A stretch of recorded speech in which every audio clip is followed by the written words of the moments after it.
Vláda predložila návrh reformy daňových úradov, reformy štátnej správy, kde chce zriadiť spoločný výber daní, cla a odvodov.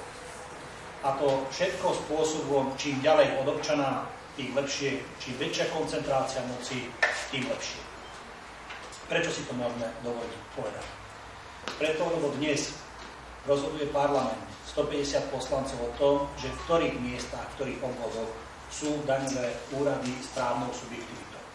Zákon, ktorý predložila vláda, predpokladá, že daňových subjektov správnou subjektivitou bude 8+1, teda 8 krajských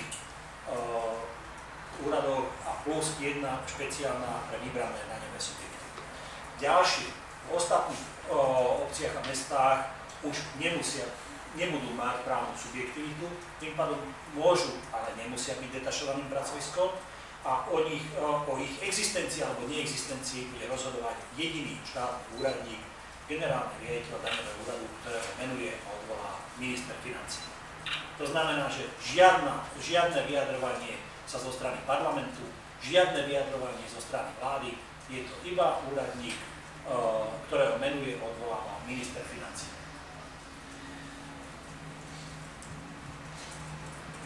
Menia úplne filozofiu, ktorá doteraz platila, že kde sú štátne úrady, štátne inštitúcie správnou subjektivitou. To má dosah aj na územno-správne usporiadanie, pretože aký má zmysel okres alebo obvod, keď nemá inštitúcie, ktoré majú samostatné právo rozhodovať, keď potom rozhodne iba jediný štátny úradník kedykoľvek, keď sa mu uzná za vhodné.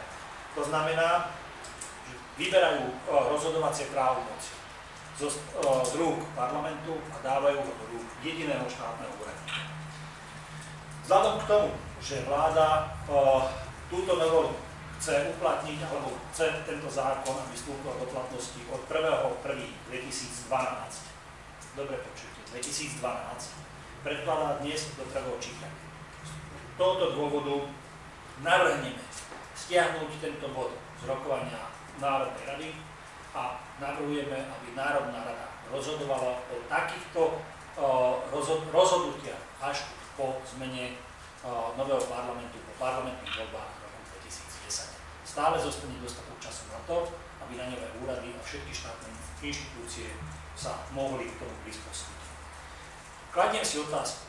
Zámer je, že v regiónoch, kde je vysoká miera nezamestnanosti, ešte bude vyššia a tam, kde je nízka nezamestnanosť, tam bude ešte nižšia. Prečo si to trúfam povedať? Aj dnes vo Všeobecnej zdravotnej poistení sa bežne deje, že presunieme 6 pracovníkov z Rimavskej Soboty do Banskej Bystrice. Ako bude ten človek dochádzať z Rimavskej Soboty do Banskej Bystrice každý deň po tých cestách? 2 hodiny cesty tam, 2 hodiny naspäť, dokedy to vydrží.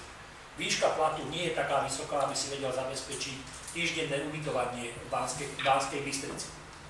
To znamená, že čo skôr či neskôr prestane chodiť do Banskej Bystrici, v Rimavskej Sobote vznikne 6 nezamestnaných a v Banskej Bystrici 6 nových pracovných miest.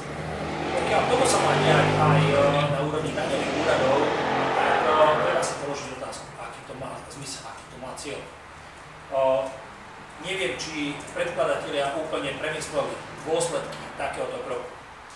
Rozhodnúť o tom, že niekto začne podnikať, je aj to, či si vie vybaviť všetky potrebné veci čo najbližšie k svojmu miestu podnikania. Živnostenské oprávnenie si vybaví v okresnom alebo v obvodnom úrade, ale už daňové číslo, daňovú registráciu musí vydať subjekt, ktorý má právnu subjektivitu z hľadiska zákona. To znamená, že daňový úrad v sídle kraja musí cestovať 100, niekedy aj viac ako 100 km do sídla kraja, aby toto dostal.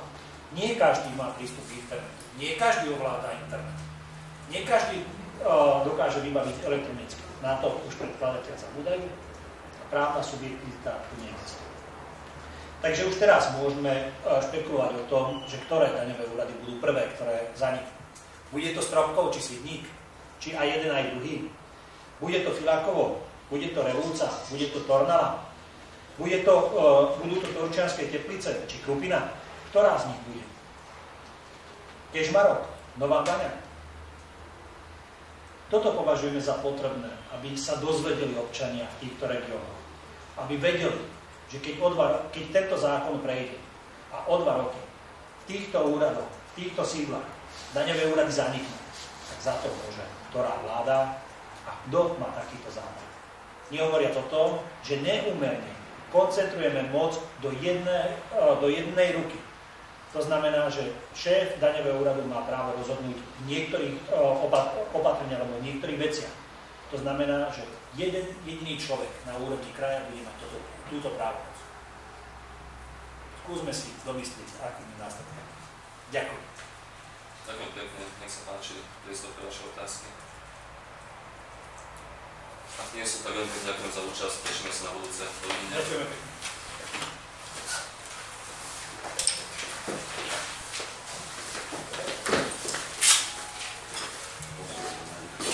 Čak. Ako treba to využiť, nie? Ďakujeme.